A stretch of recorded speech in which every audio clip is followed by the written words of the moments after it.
Hi, everybody. Welcome back to Metaphysical Egypt. I'm Alan Peoples with Patricia Awion-Lehman, and today we have a very special guest, Doreya Karim, to talk about biogeometry. I am so excited and honored to introduce my friend, Doreya Karim. She is the Director and Vice President of Biogeometry Energy Systems Canada and works with the Biogeometry Research and Product Development Team. Doreya is also a building biology environmental consultant with degrees in both psychology and graphic design. And for those of you who don't know, biogeometry is the science of using the energy of shapes to balance and harmonize biological systems and their interactions. Biogeometry focuses on balancing daily life, achieving harmony with our inner and outer environment, humanizing technology, and integrating science with spirituality.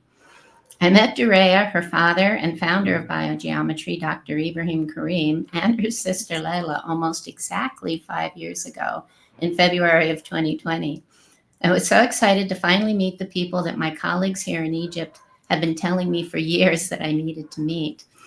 Shortly after this, I took the biogeometry introductory course with Doreya and Layla and was overwhelmed by the scope and significance of what they were teaching. It was literally mind blowing.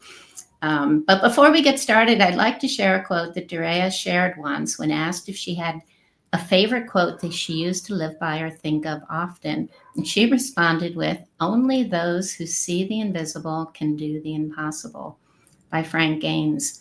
And this speaks to one of the topics that we'll be discussing today. So let's go ahead and get started and welcome, Doreya. Thank you. Welcome. Thank you for having me. And I think that quote is a great actually starting point, maybe for us to dive into everything. I think, of course, Patricia, meeting you, we clicked right away. We went on site visits together just because our worldview is so aligned. And let's start with only those who see the invisible can do the impossible, and what that means from a biogeometry perspective. So when we talk about the invisible, what biogeometry opens us up to is the multidimensional universe. It gives us a way to practically work with the energies of the 99%, so to say. So going beyond our perceived reality. Now, this is significant to your listeners because this is the world of the ancient civilizations. This is how they were working. Whenever we see ancient sites, we understand that they approached the world with the concept of universal harmonics. If you want to take it as simply as above, so below, to demonstrate this. So through biogeometry, what biogeometry, the like you had mentioned, my father's is the founder, and what biogeometry actually allows us to do when we say only those who see the invisible can do the impossible is in biogeometry we talk about the significance of the shift from right brain perception to left brain perception. And the significance of this shift is that when we go back and we look at ancient man, we can consider ancient man a different species. So this quote, when we consider that their seat of perception was more in the right brain, and we're moving, we've started to move. We right now our seat of perception is in the left brain, with hopefully this new golden age with a balance between the left and the right. But when we talk about ancient man and we understand that there was a seat of perception in the right brain, this concept of universal harmonics or the multidimensional universe was tangible to them. From a right brain perspective, this concept is tangible because when we look at the right brain being holistic versus the left brain, where we're much more focused on our physical universe and physical things. And there's actually to probably demonstrate what I'm saying, there's a really good TED talk about a woman who actually had an accident, and her perception. She's a neurologist, and I know we had talked about this before. And her seat of perception switched to the right brain, and you can see how she could no longer perceive the boundary where she ended as a physical body and the environment began. So this is significant to us from a biogeometry perspective, because with biogeometry, we aim to work with these invisible energies the way ancient civilizations did, but in a way we do understand that we are not ancient man. We cannot perceive the way that they perceived. So we need a modern way of working within the same worldview that they were working in. And the significant part of all of this, because there's a lot of right now we try to look at ancient civilizations and maybe try to recreate their rituals, or recreate a specific uh, goal or something that they were trying to achieve, again without keeping in mind that it is a different we are a different species, so to say, with a different goal. So what biogeometry has done is it actually focuses on the same, working with the same energy qualities that ancient civilizations did. But you could say that the window that we use to do this is one that is actually accessible to us today. And the significant part is what we've been able to achieve by doing this. And that's actually achieving different, there's lots of research that we could bring up right now. But the importance of when we achieve using this harmonizing quality in our daily life, we've achieved results from working with the Swiss telecommunications to help with the effects of electromagnetic radiation. So, for example, this is what I'm referring when I say goals that may not be the same as that of ancient man, but we're using the same principles to benefit health. So, the effects of electromagnetic radiation and even geopathic stress, as we talk about it today, is different than that of ancient civilizations.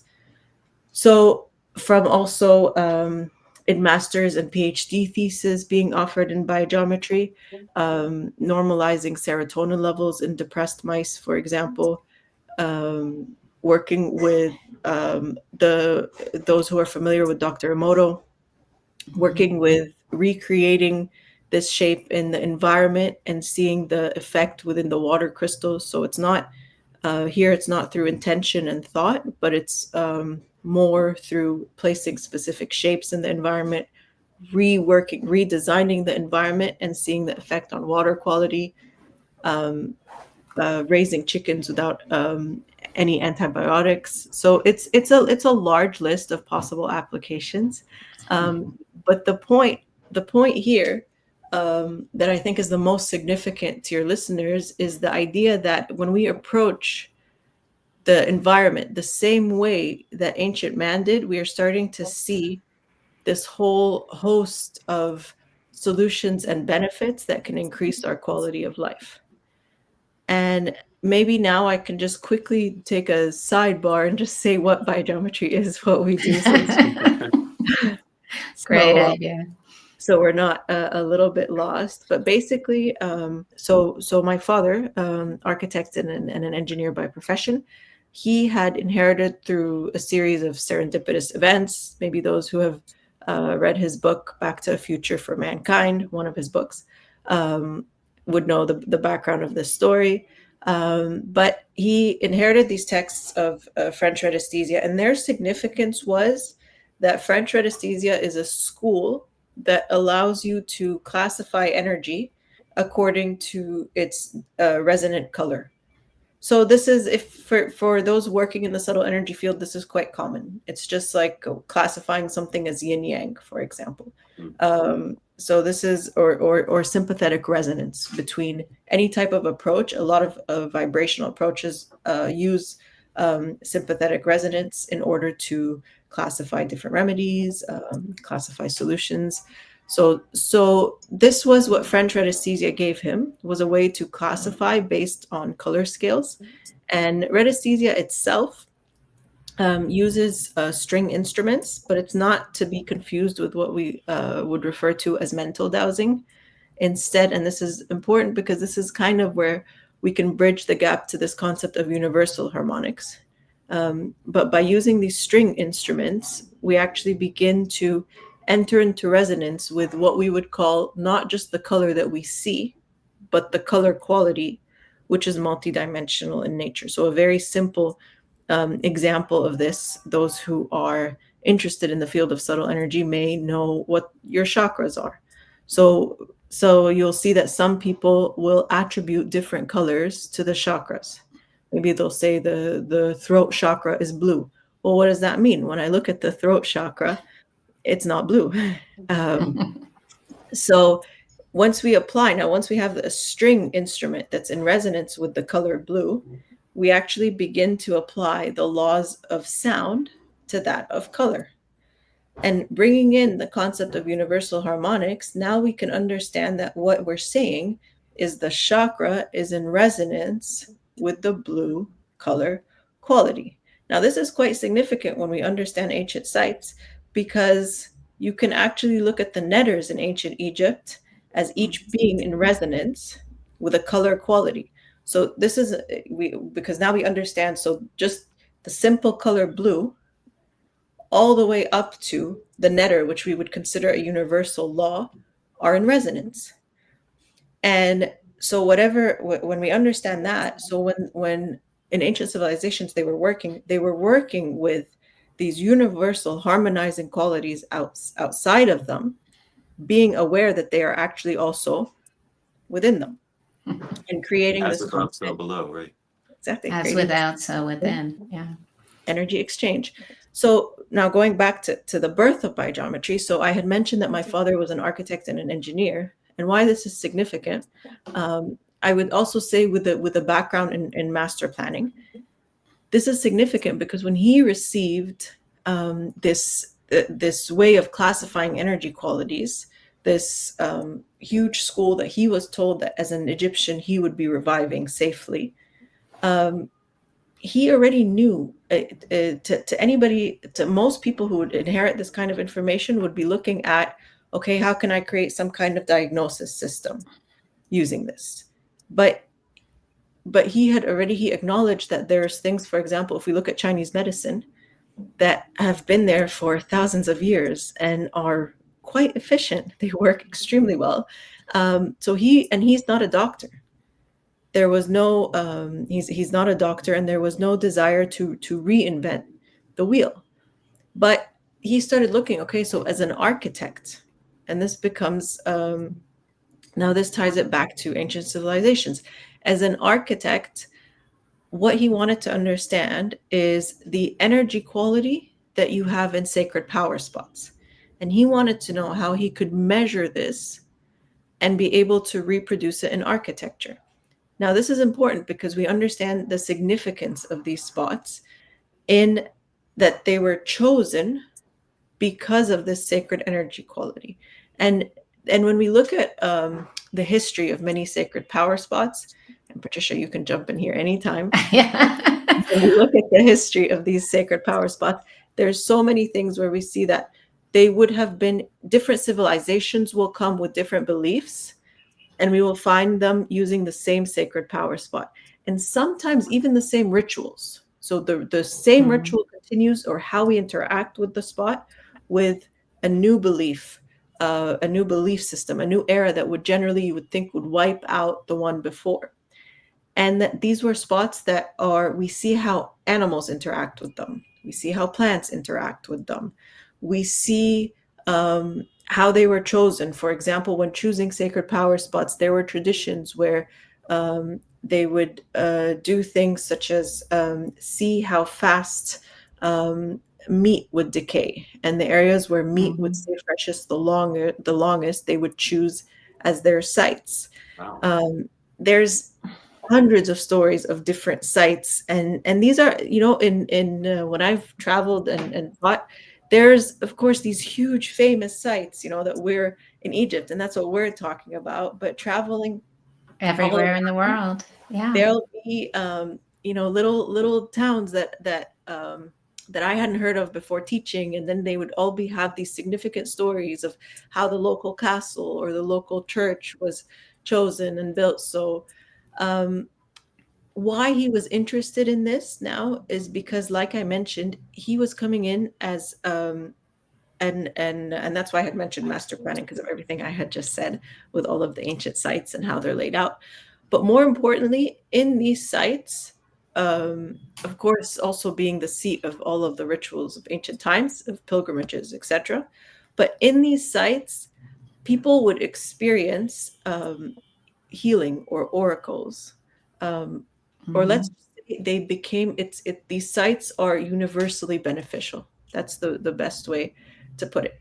Now, this is quite important because if we look at all classifications of energy qualities, or all medications, or all remedies, or all anything like that, they are dosage based.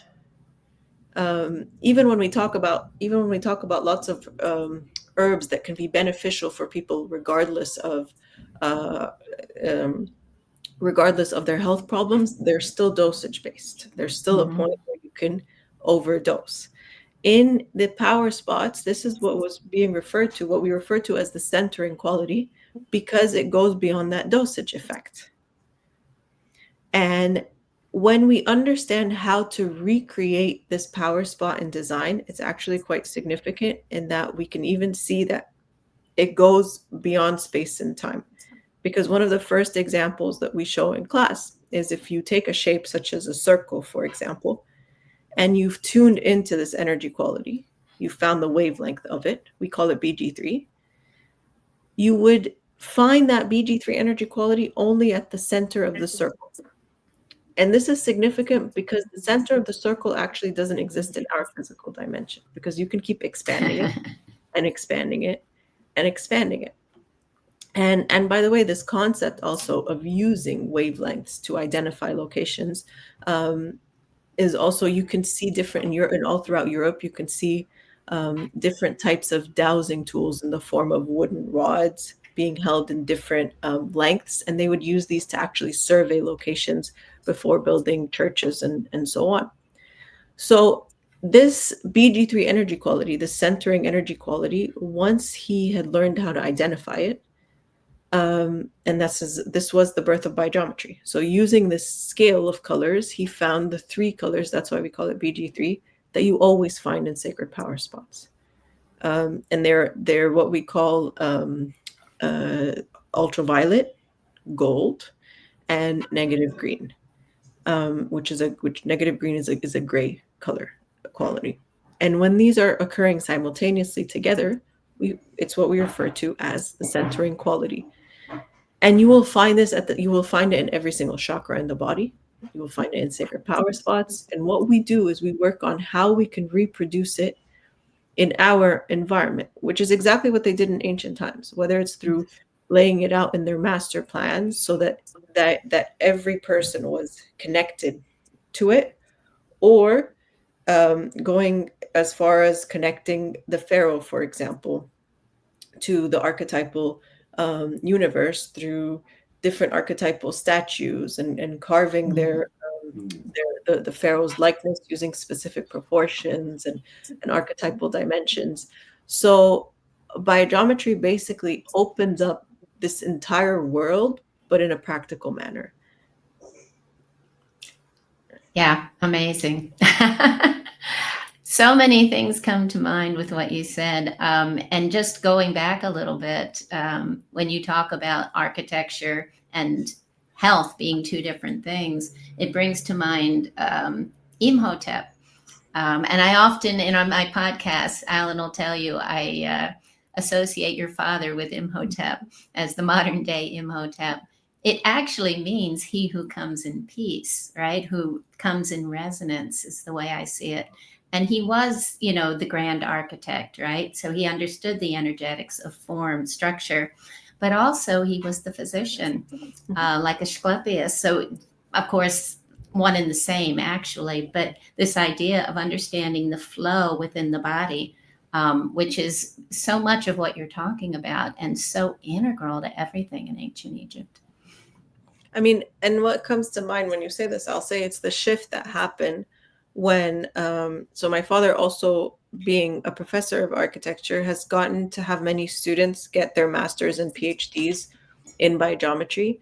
And there's a significant thing there in that it would be architecture and design students actually doing their thesis in conjunction with the medical department, which is a first. I mean, you can imagine there's been lots of phone calls where they call him and they say, stop sending us your design students.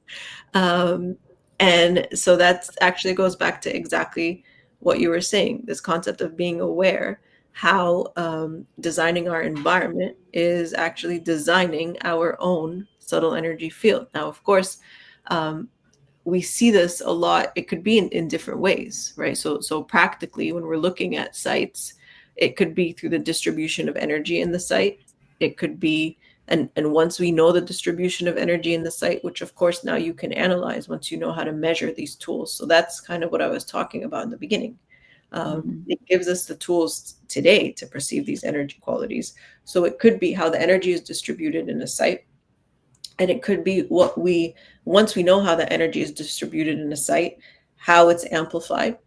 So this gives us a little bit also of insight into the pyramids, because we see that the pyramids are placed where we have multiple energy crossings. And it also gives us, I would say, a different conversation, in that a lot of times once we see that the purpose of the pyramids, the purpose of the sites is directly aligned with earth energies, we can also move beyond. A lot of times we assume, or we're trapped within our field of vision, in that, for example, we'll say that these sites are energy generators, but we look for proof of electromagnetic energy, for example. But it could be beyond that.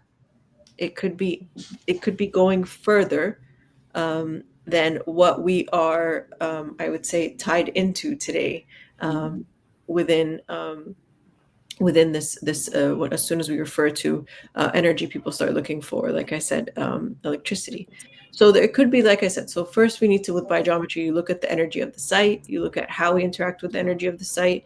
You can look at things like proportions, different proportions.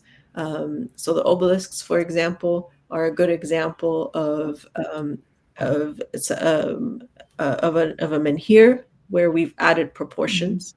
And so their placement can be used to amplify a sacred site, as well as deal with specific proportions. Again, going back to what we said, with significant proportions dealing with different netters and the energy quality that they can bring into centering our environment.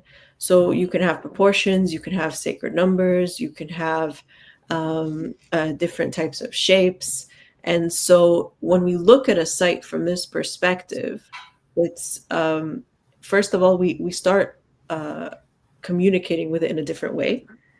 So we start having, I would say, when we're going to these sites, it's not so much anymore that we are looking at a past civilization. The energy qualities are still there today. Of course, they can be disturbed. We're not treating these sites the way we should. But there's a practical nature to how we approach the site visits. And I think, Patricia, if you want to jump in here with your thoughts, because we've been together on a site visit, so you've seen it from a biogeometry perspective as well. Oh, absolutely. And even with all my research and study, and then coming to your class and seeing what I've come to know for years and years being talked about in this way was just incredible for me. I keep thinking about, when we talk about the site, that Hakim had always said, the site was the most important thing. Not, before anything else, it's the choice of the site. And as you said, structures, even below structures, a lot of the cathedrals all throughout Europe have structures way down below. You go down to the crypts and you look down, and there's a lower level, and then there's wells that go even deeper. And then here we see obviously the same thing. And he called them the Per Netter Het. That was the place. And what it means is it's the place of the netter. It's the it's the place of the force of nature that you're talking about. So this is what it's all about. And then you build your structure, as you've been saying, but you do it in such a way that, as you're, as we are interacting with it, whether it was for us or for agriculture or whatever purpose, you're walking through it and it's interacting with you, the shape, the form, the flow. I like to mention, and Allan knows this, that when we're walking through the temples, people don't even realize today that, the floor represents the earth and the ceilings are the heavens, and we're in the atmosphere in between. It's the four elements. But as the floor is rising, the ceiling's coming down till you get to the sacred space they call the Holy of Holies, where heaven meets earth. And it's almost the same thing as, you're connecting the hemispheres of the brain. This is the place, of power, basically. And that's just one example of what Doreya's been talking about. Well, and Patricia, even with this. Sorry, you just touched on one thing when you mentioned the wells. I wanted to bring that up. Most of these sites that we've found are places where running water, streams of running water are crossing. And it's these crossings that will create that sacred energy quality. So almost always between, at least in all the significant power spots, you will find these water crossings. Of course, and this obviously, of course, has its own significance because we know how much of our body is water, and how much we will be resonating with that. It's also why things such as finding, one of the easiest things to find as a dowser is water, because of how much our body is water. But when we're dealing, and also going back to what you were saying, Patricia, when we're looking at a lot of sacred sites, especially in architecture that came, I would say, after ancient Egypt, but we find that there's a lot of significance played to the roof of the structures, and we find specific design elements that are actually made to recreate that BG3 quality at the border of earth and sky. So one of those, for example, is something that we would call a double interface.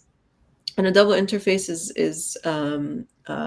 just, if you think of, again, like how you see me going like this, that equal empty space and something jutting out, empty space and something jutting out. And you will find this in lots of medieval architecture and churches and mosques. You're saying what looks like just simply a design element from a cultural perspective is actually there to change the energetics of the temple itself. To change the energetics of the temple itself, to enhance the communication between earth and sky. And we find this, create a living structure, really. To create a living structure.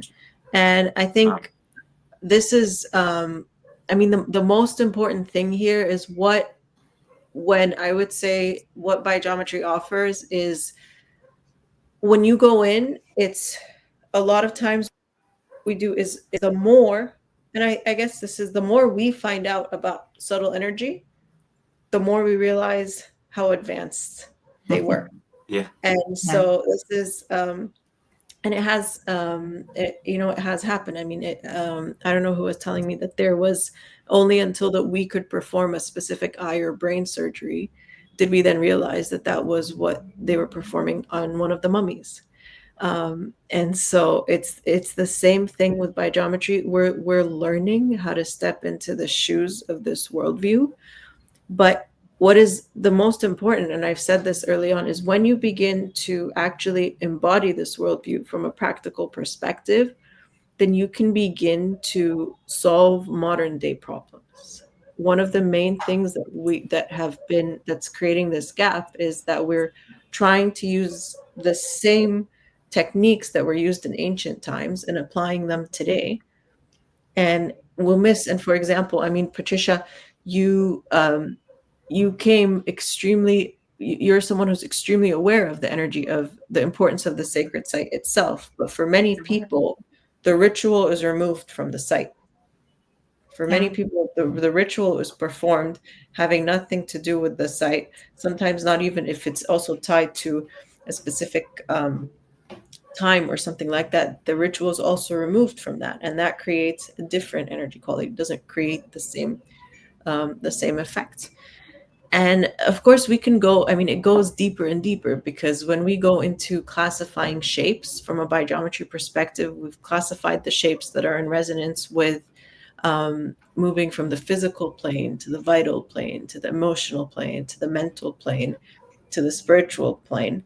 And there's a significance there, because even when we look at these planes, okay, so they in ancient Egypt, we're using the terminology of the Theosophical Society.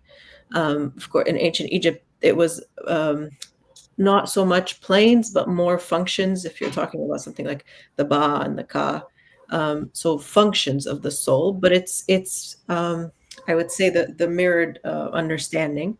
So when we look at from a biogeometry perspective, we've also started, we use, it's a science, I would say, of shapes.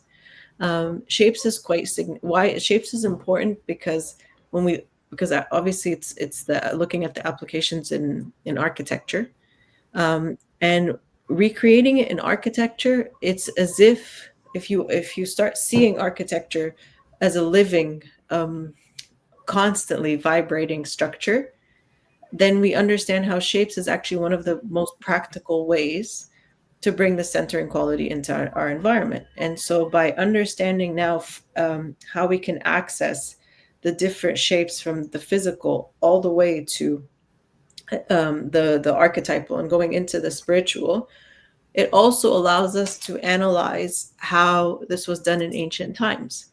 This is quite important, because accessing the archetypal dimension, I mean, we are talking, the reason I'm bringing this up is because we're talking about the spiritual energy quality, and how it's centering and how it's bringing all of these solutions and these benefits. But why is it doing that? It's doing that because it's accessing, if you want to think of it as the archetypal dimension, as the first, when we look at the levels, we call it as the highest mental, because it is still like your body. To be in resonance with you, there's still a type of polarization, but you can, or if you want to think of it as the world of the netters, that could also be how we can think of it. But it has these balancing laws that if we can enter into resonance with them, they are, again, going back to that universal harmonics, will automatically have an energy exchange with our body and our biological functions, and bring the centering quality into them. So this was the goal of daily life in ancient Egypt. By living in this way, you are embodying and respecting not just your environment, but your own nature. And this goes back to where we started, where what I was saying, if we understand that ancient man may not even have been able to see himself as separate from the environment in any way. And we talk about this perception is quite important as well, because we even something as simple as our perception of time. Our perception of time is extremely left brain. It's minute by minute. Now, if we go back to ancient times, we understand that, especially in ancient times, there was much more qualitative, their approach of time. So we call it more cyclic time, is the term that we use. Still, did I cut there for a second? You were frozen, but you kept talking. Just for 1 second. Okay. Or just, Okay. So I was talking about, yeah. So, I mean, I was talking about cyclic time in ancient times, and how that was the more of the seat of perception. Of course, you still have it today with people whose daily life is working with the land, for example. They will be more in tune with things such as cyclic time. This is quite important, especially for example, I mean, it's quite obvious. It is there in our daily life, where, of course, we're aware that every day is a new day, and every day the sun is rising and the sun is setting, but not the way an ancient man was, where we understand that there was a cycle, there was a journey that happened every single day that they acknowledged. Every single night there was a journey that was acknowledged, and every single day was a new cycle. So it's not even the seasons, of course, which they have, or now, and then finally, there's a third type of time that we talk about, which is stack time. Stack time is that of the emotional mental dimension. And this was also accessible to ancient man through their, again, that right brain perception, where for us we are bound to this linear time perception, which also causes a lot of stress on our body. So I would say, for all of the reasons I've said, I think it brings us back to the quote of only those who see the invisible can Yes. see the impossible. And this was actually a quote. I mean, it was one that we found and gave to. It was like a little statue that we found and we gave to my father as a present, because we just Oh, thought it was sweet. perfect. And it's like a box with a man sitting outside, and it says, "Only those who can see the invisible can do the impossible." Beautiful. That's so true. Wow. Yes.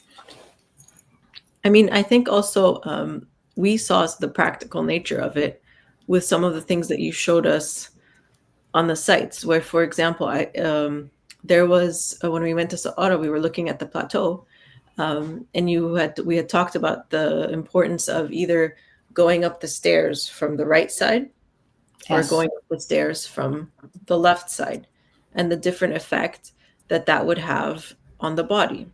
And then there was there was also the kind of the enclave, and we had looked at, there was 3 openings, and you were telling us about looking through each opening as a different that they would look at. I don't remember if you had told us right and then left and then straight, but I remember. Yes.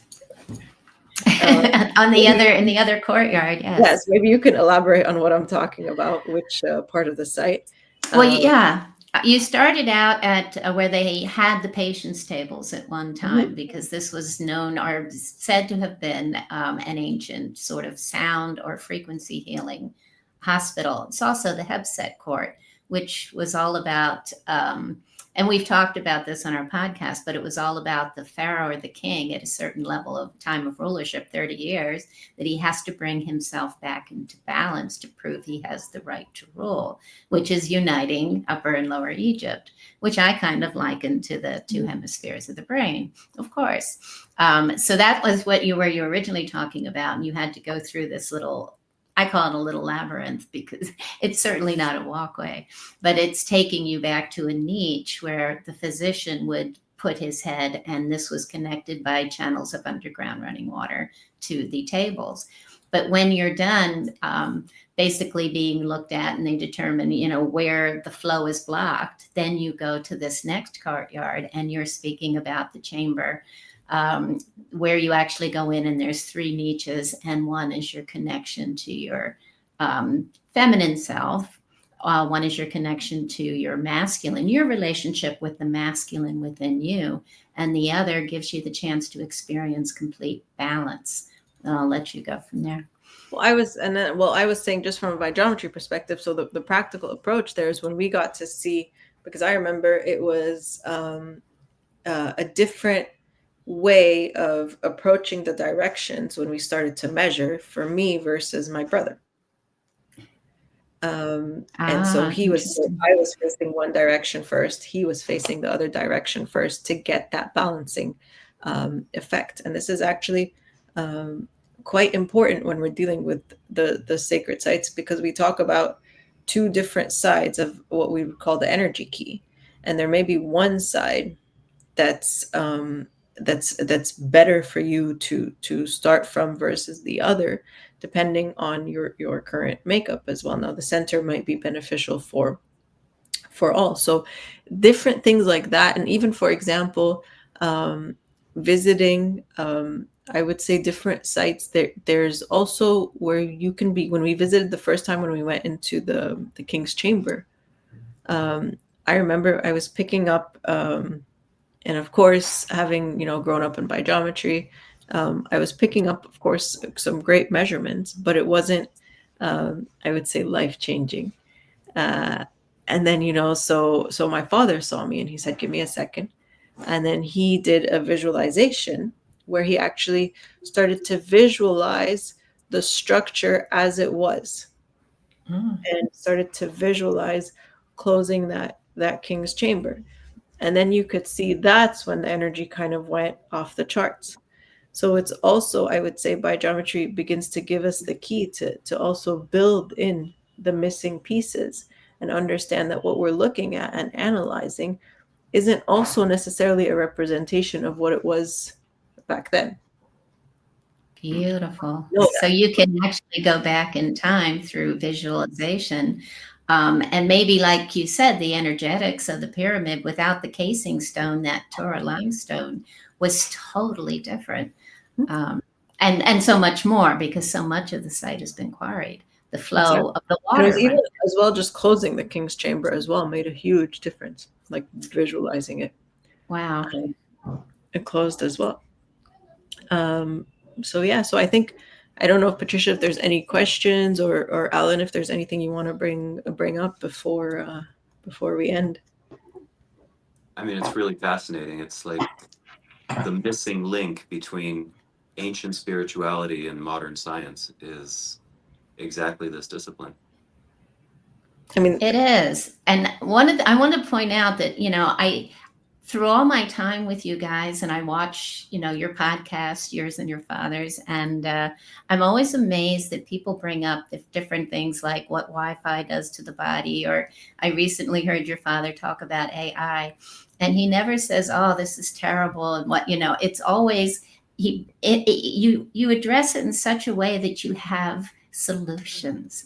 I mean, his solution for AI was just beautiful, somehow hooking it up to plant life, and this totally, changed my mind about everything that I had thought about AI. It's like there is a place for it if it's treated in the right way. And I think this is why what you do is so phenomenal, because you're taking what is, we've come to this situation, this place in the cycles, and this is our life as we know it, but there are ways to make it more make all of these things actually in balance with us, and sometimes even more, more beneficial. Well, speaking of that, Doreya, can you tell us about the biosignatures, what they are and how you develop them and what they do? So the biosignatures, and I'm wearing a pendant here. So this is actually Okay. It's our ring that I've before it gets Yeah. red, and I thought it was cool. I have mine. I always wear mine. The pendant. Yeah. And it's these. I wish I had the book right here.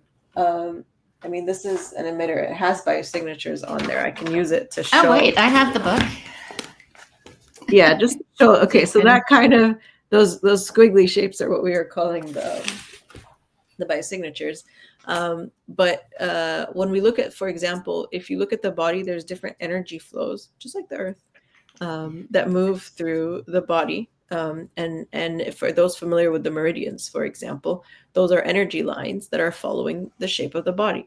So biosignatures are actually energy lines, but they're mapped out within the organs. So, like we had mentioned, what biogeometry gave us was the ability to measure everything based on its color quality. So, I want you to imagine very basically that we have the different pendulums tuned into different color qualities. So if we go down the meridians, each one might be a specific color quality moving through the body. But then we take each organ and you find different overlapping energy flows, each one having its own color quality. Again, going back to, if we understand each netter as having its own color quality with that centering principle, you begin to see that resonance. And so it's after mapping out these energy patterns, figuring out then how to bring in that centering quality. So you're actually using design principles to them. And then when you place them near the body, there's a resonance of shape that happens. And it starts to balance the internal organ function, because the shape itself, once you have that same shape, there's a resonance that occurs. Even if they're at different proportions, you're still getting that resonance between the shape outside of the body and that internal moving energy flow. And that's basically working with the biosignatures.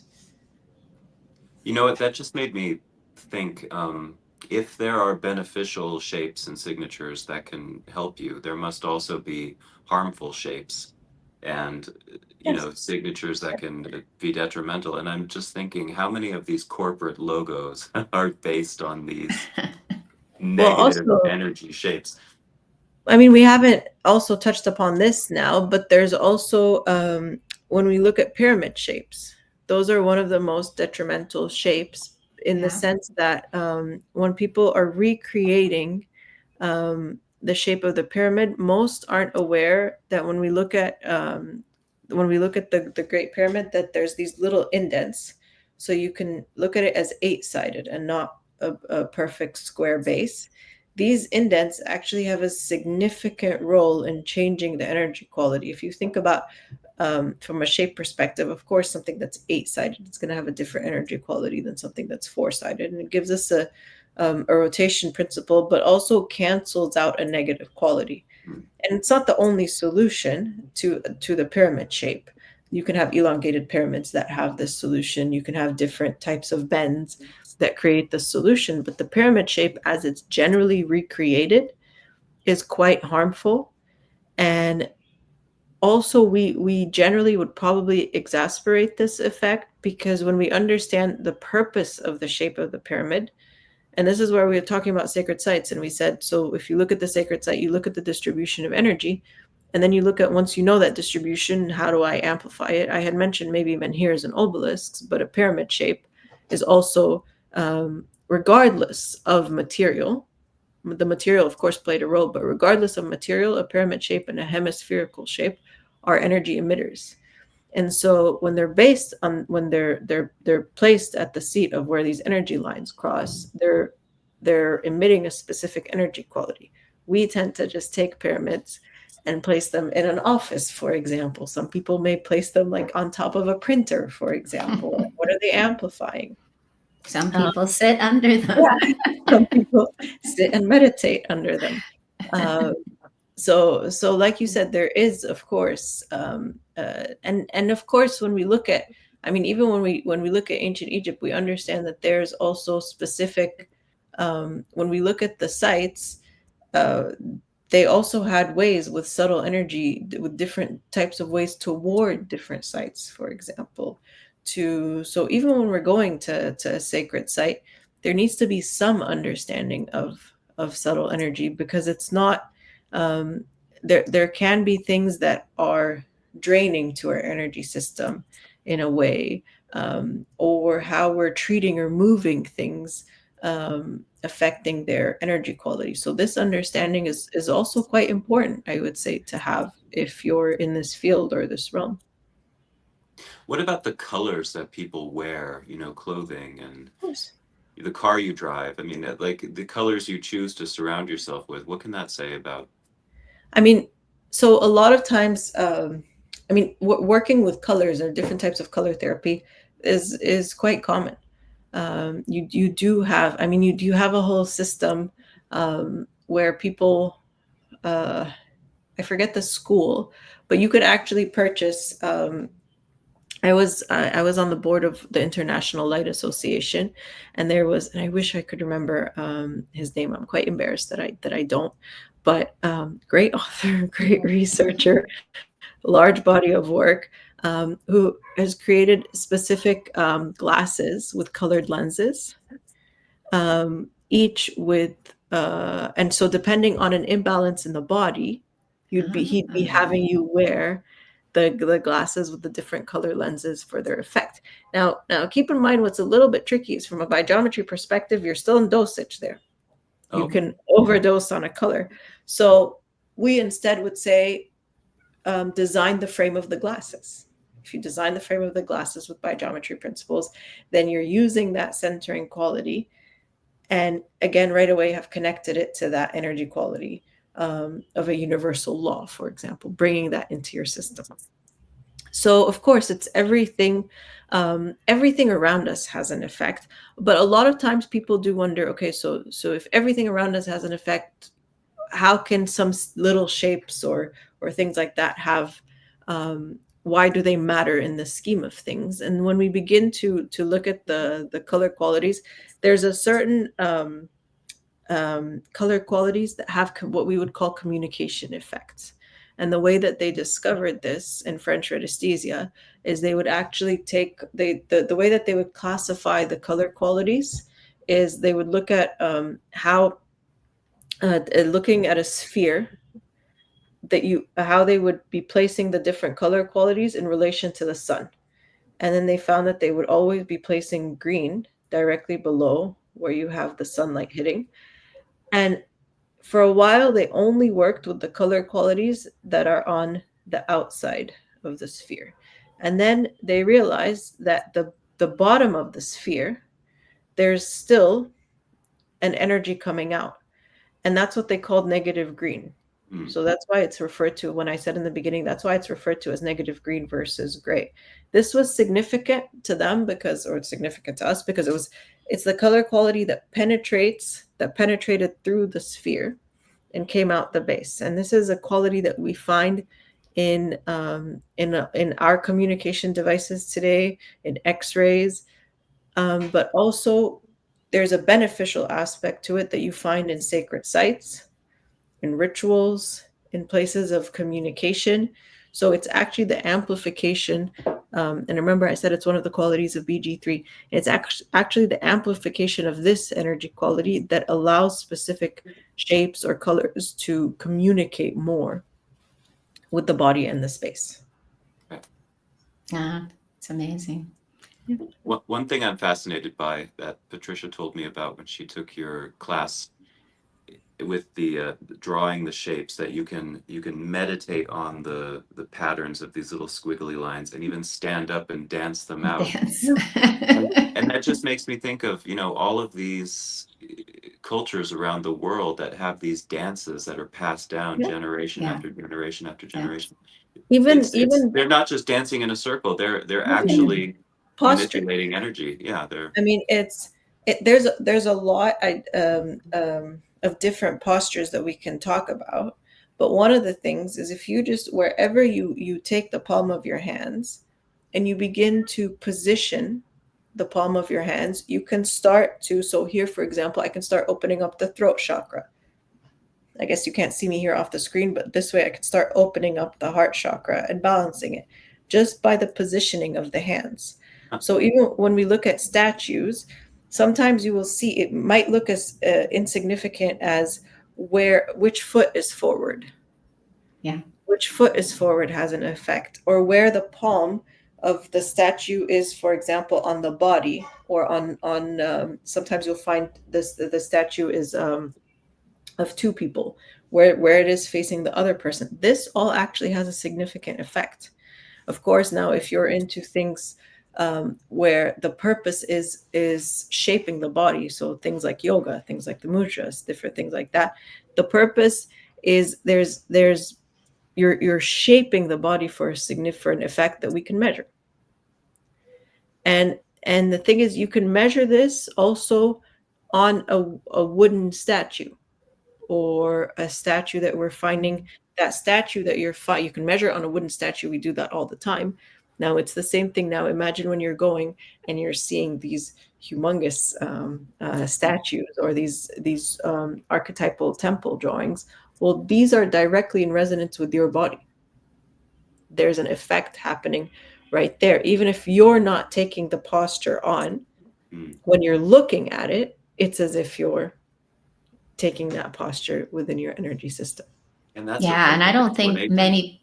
Sorry, Allan. I was just saying that's a perfect explanation as to why so many tourists come to Egypt and have these life-changing experiences when they're hardly paying attention. They're walking around on their phones. They're talking to their friends. They're shopping for souvenirs, but their lives change in immense ways because they're exposed to all of this.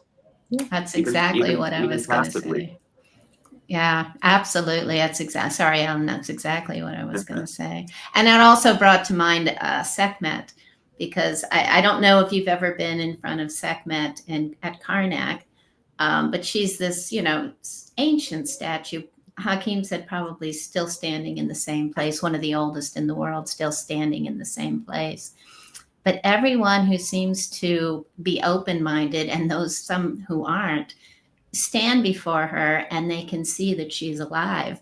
And I'm not saying the statue is alive, but it's sort of everything you've been talking about, this ability of the ancients to perceive the invisible, to create in perfection a body, a shape or form. She's a lioness with a human body, but her eyes are alive and she speaks.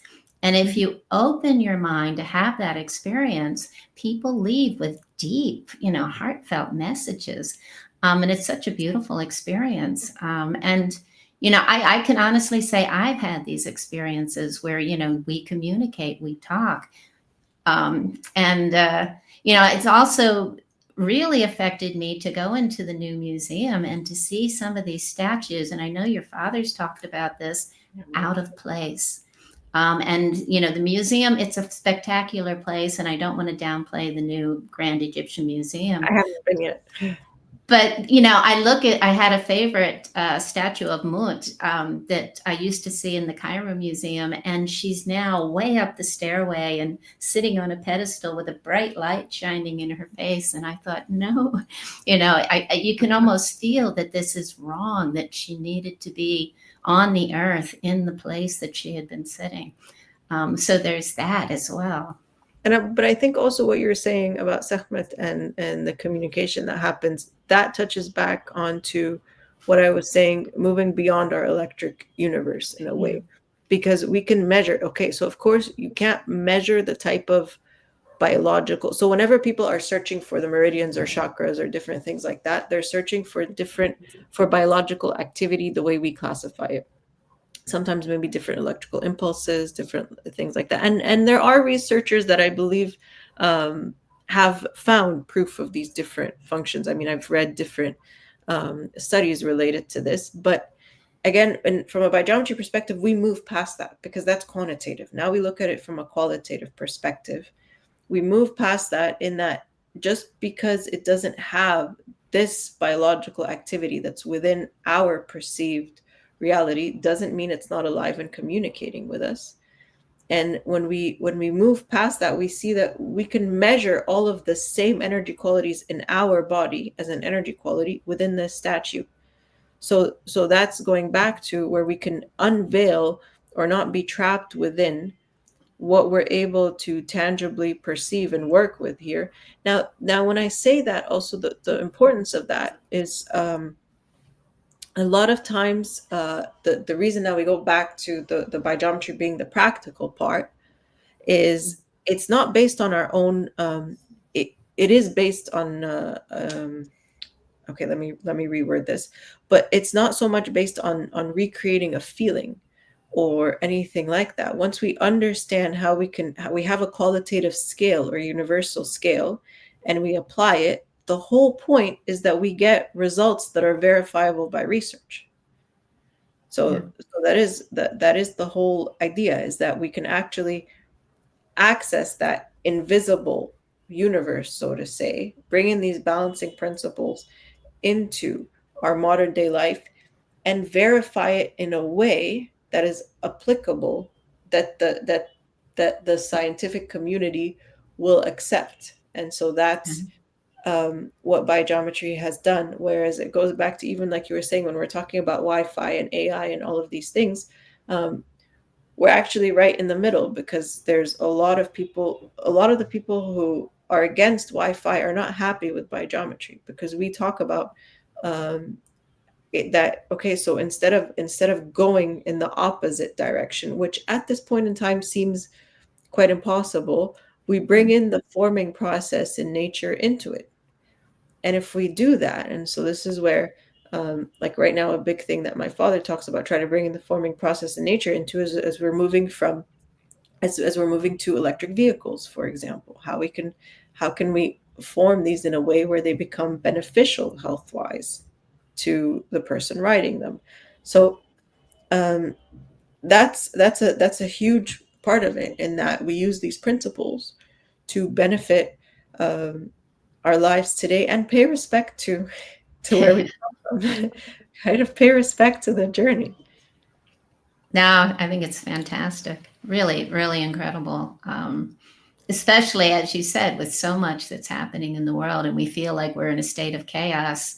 And to to learn more about this and to be able to find your centering point, as well as you said, even the centering points in your own home. It's not just at the sites, but there are places that are more beneficial. And you guys work, you have classes where people can learn how to actually change the dynamics of their own homes to make them, have that harmonizing effect. But yeah, so many things. I mean, there's so many things I would love to bring up. We have so little time.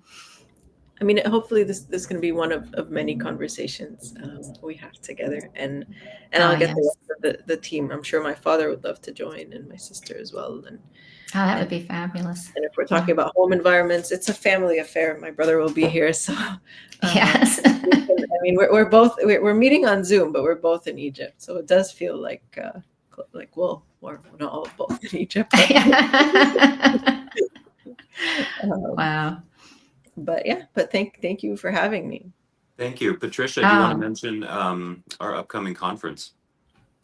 Well, yeah, we should mention that in April, the first week, April 4th to April 9th, we're having a conference in Egypt, probably the first of its kind. And I was so excited when Doreya, her father, and Layla agreed to join us for the first 3 days. So it's very exciting. Dr. Karim will give us our keynote speech on the first evening.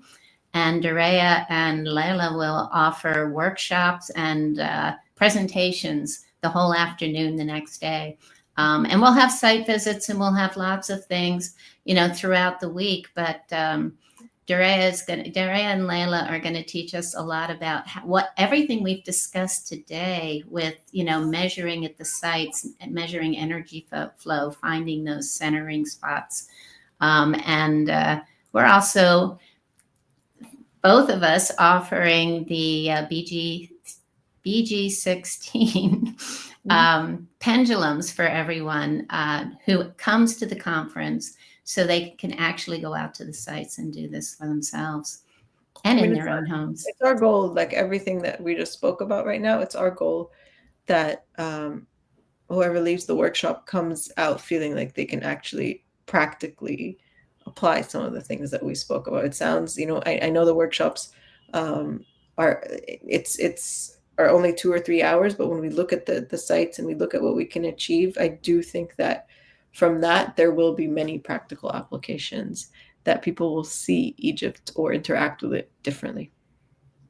Yeah, I'm positive. I took that course so many years ago, and it's still I remember the principles, and it's just incredible. I can't speak highly enough about you and your family, and very excited to be working with you at the conference. And hope we can have you back again and go deeper.